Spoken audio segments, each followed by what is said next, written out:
সকাল সকাল চলে আসলাম একটা ছোট্ট ব্লগ নিয়ে।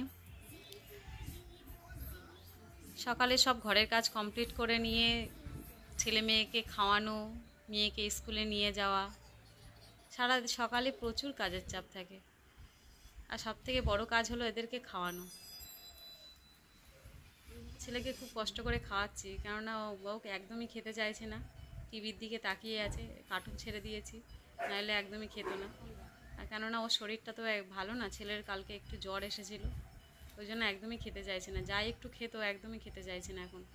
আর মেয়েটাকে তো ভাতটা মাখিয়ে দিয়েছি, বললাম একটু খেয়ে নে, খাবেই না, মুড অফ করে বসে আছে, বলছে তুমি না খাইয়ে দিলে আমি খাবো না।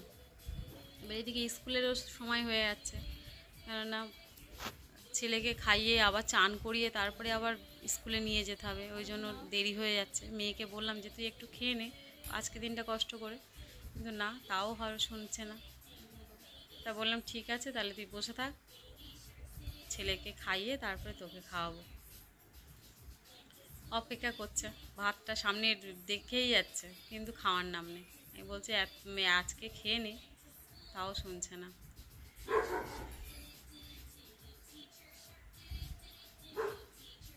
ছেলে আজকে কেমন মানে শরীর ভালো নেই তো, ওই জন্য একদম খেতে চাইছে না। ছেলেকে যাই অল্প একটু খাওয়ালাম, খাওয়ানোর পরে মেয়ের ভাতটা মাখিয়ে রেখেছিলাম, ওই জন্য বললাম যে তুই একটু তাড়াতাড়ি খেয়ে নে, কেননা সময় হয়ে যাচ্ছে, সব কাজই করতে হবে এখনও। ওকে চান করাবো, মেয়েকে চান করাবো, ছেলেকে চান করাবো, কেননা ছেলেকে স্কুলে নিয়ে যেতে যেতে ছেলে ঘুম এসে যায়।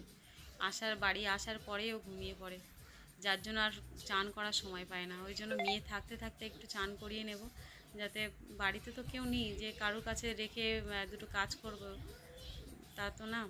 ওই জন্য মেয়ে থাকলে আমার একটু খুবই সুবিধা হয়।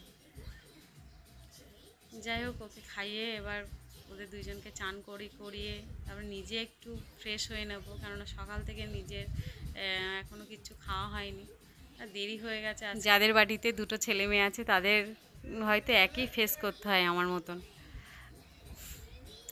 যাই হোক, আজকের ভিডিওটা এখানেই শেষ করব।